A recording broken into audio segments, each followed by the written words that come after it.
Previously on the Waiver Wire show. Araquanid, I think I'm pregnant, and you're the father. Oh fuck, this kid will be so slow. I feel so sad. Strompfel just said all my cons out loud. Hey, are you even listening? No, because I'm Choice Specs, baby. Sharpedo? Yeah, I feel kind of sad. No one wants to listen to me. And now the thrilling conclusion. Wait, that shit was just weird. Yeah, let's do a regular episode instead. Hello everyone, hope you're having a fantastic Monday so far, and welcome back to the Waiver Wire show. Your weekly information on one undrafted Pokemon and their potential usage in a draft league format. I'm your favorite Easter Bunny Strompfel, and hopefully this episode goes up in time.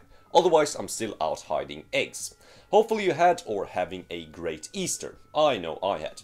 I know I'm 17, but it's really fun searching for those eggs. Anyways, back to the story.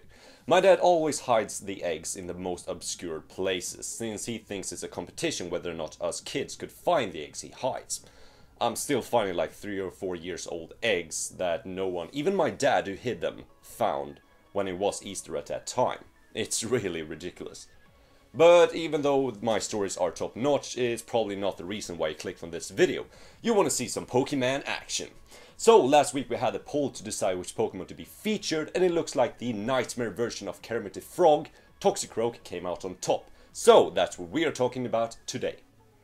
Now, at first glance, Toxicroak doesn't have the most amazing stats, with just one stat being over base 100, but they're actually quite good when you look at them individually.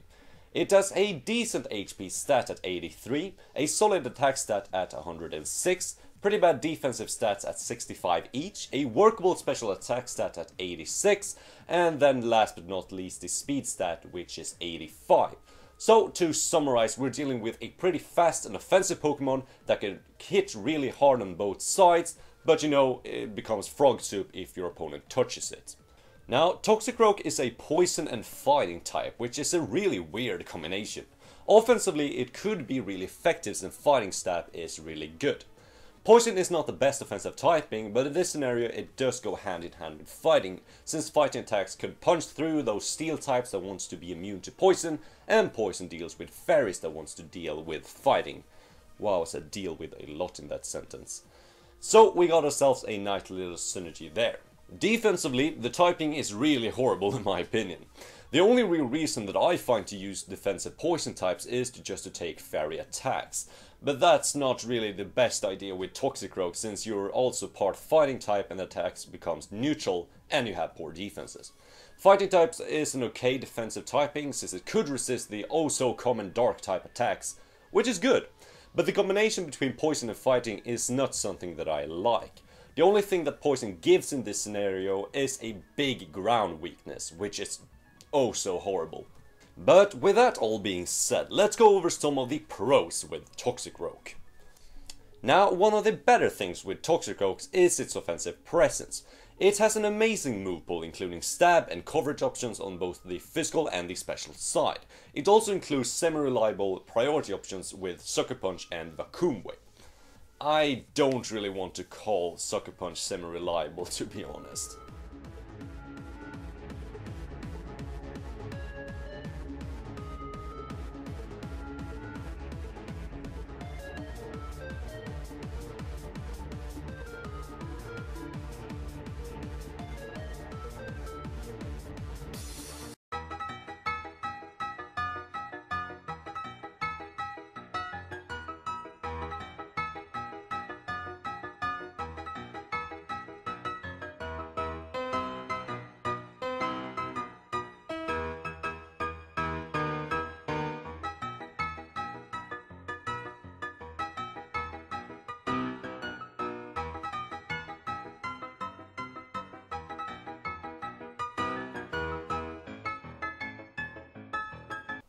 Yeah, I don't know about that. Now, if his move pool wasn't good enough already, it does have amazing setup options as well, with Sword Stance if you want to go physical, or Nasty Plots if you want to go special. This makes Toxicroak a force to be reckoned with. Now, Toxicroak does get access to some great abilities, with the more notable one being Dry Skin. Dry Skin is an amazing ability since it heals you if your opponent tries to hit you with a water type attack. The big thing here is that water type doesn't just heal Toxicroak, it actually is completely immune to water attacks thanks to its Dry Skin. I've stated it before, but I'll say it again. Having multiple immunities on a team makes it so much harder to prepare for. Dry Skin will also heal 12% of your health every turn under rain, which is pretty good, so if you want to build a rain team, Toxicroak might be a solid option. Toxicroak also gets access to the abilities Poison Touch, which will give you a chance to poison your opponent with some physical moves, or Anticipation, which does something. I don't know. But if I were you, I would probably just stick with Dry Skin for most sets. And last but not least is that Toxicroak does have a pretty good speed stat at 85, which is good for speed creeping slower opponents. It also makes Toxicroak a pretty effective choice Scarfer if you want to do that. But now for the $100 question. Why wasn't Toxicroak drafted? Now, when you looked at Toxicroak's stats for the first time, you probably came to the same conclusion as I did. Man, that frog is frail. If you didn't, no worries, we'll get into more detail with it now. Even though Toxicroak has a lot of setup options, it almost never gets a free setup without your opponent attacking you. And since this frog has no defenses, those attacks will dent your frog a lot, putting in a rage for revenge killers or priority users to easily clean it up. Toxicroak has a 4 times weakness to psychic attacks, which is not the biggest of issues since you are frail and will probably die to any super effective move, but it's worth mentioning. Like for example, if you want to use a damaging reduction berry to survive a super effective attack on your Toxicroak, do not choose the psychic reduction berry since you will die even if you have it. Now, the last con with Toxicroak is that it's not able to break through most poison types with its dual stab, since poison resists them both. Even though Toxicroak has a wide move pool, it doesn't get access to any good ground or psychic type moves, which is a problem in this scenario. Even though poison isn't the most common typing in draft leagues, it's still a major factor why you shouldn't draft Toxicroak, since it's so amazingly walled. But I think these cons are not impossible to play around, so let's go into Pokemon Showdown and see what we can do with Toxicroak. The first sample set we have here is the Physical Sword Stance set, which is a set that you will most likely see yourself bringing most of the time. This is a very offensive set with 3 coverage moves and then Sword Stance to double your attack, making your coverage moves hit even harder. The moves that we have are Gunk Shot and Drain Punch for stab and then Sucker Punch for priority. We are using Gunk Shot over the Poison Jab since we are men and hitting our moves.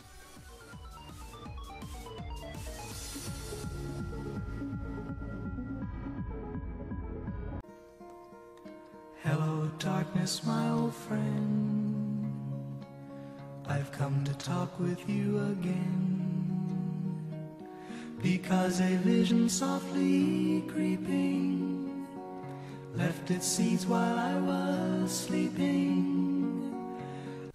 The set is pretty simple. You're dealing a lot of damage to your opponent's team with your attack since you do have the life for to boost your damage output, and then you use Sword Stance if you get the chance. Toxicroak does have a pretty free setup against bulky water types in general, since their main offensive moves are basically Scald, which cannot touch Toxicroak because of Dry Skin. So, if you see any of those on your opponent's side of the battle, you will most likely get your setup going. The EVs are maxed into attack and speed with a speed boosting nature to be as fast as possible and hit as hard as you can at the same time. The next set we have here is pretty similar to the last one, but now we have the special side of the frog instead. We're not really gonna go into too much detail with this set unfortunately, since I pretty much explained it in the last set. You still want to get your setup going against bulky water types, you still want to have the life for to boost your damage output, and the EVs are the same but based on a special Pokemon instead. The moves are slightly different though. Despite the painfully obvious switch from Sword Stance to Nasty Plot, there are some move changes. The Poison Stab is the same, just hit as hard as you can, but now your Fighting Stab is your priority option as well, which is both good and bad. The Fighting Stab you have is now weaker, but your priority attack gets a stab boost, which is pretty good. We also have the Dark Pulse to hit those ghost types that might want to switch in. Next up we have a set that I hate with a burning passion, but I have to cover it either way. This set is based around the move Action Pressure, which will double a random stat. That's it. You just hope and pray that your stat that you're doubling is something viable, otherwise you're going to get fucked sideways by your opponent. So we do have the Substitute and the Black Sludge, which is basically leftovers for poison types, to maybe get behind a free Substitute and start spamming Acupressure to get the stat boost that you want at some point or another. We do have the Drain Punch, since you want to have some sort of damage potential to your opponent, and with the stat boots you can actually do a lot of damage. And then we have Taunt, since Roar and Whirlwind will be the main thing that you stop your setup. Since we only have the Drain Punch, you should get rid of any ghost type on your opponent's side of the field before your setup starts. The EVs are there to outspeed a max speed invested base 70 Pokemon without a speed boosting nature such as a Volcanion. And then we have as much special defensive bulk as possible. Now, the build set that we're having this week is a physically defensive frog, and you should only bring this set under 3 circumstances: Weavile, Crawdont or Keldeo. 3 amazingly hard hitters with magical dual stat that magically kills everything for no reason. Well, except for this frog. Toxicroak being immune to water and resisting dark makes it actually a pretty decent check to these 3 Pokemon. Now, unfortunately we do not resist ice from Weavile, but the dark part is good enough for right now. So we do have the Superfang, the Taunt, the Drain Punch and the Knockoff, which is just basically a support moveset to deal with these 3 threats and maybe be a little bit annoying on the side. We do have the Black Sludge for recovery, and then just max into defense and HP to be as tanky as you can. Now onto some damage calc versus those 3 Pokemon. A timid Choice Specs Keldeo with a Seeker Sword does about 25%. A Life Orb Weavile with a Knockoff does roughly 27%, and an Icicle Crash does 50%, so you will be living both. Lastly, Crawdont does about 45%, which is ridiculous, with a Adamant Choice Band Knockoff, but you will live it and you will tank every hit after.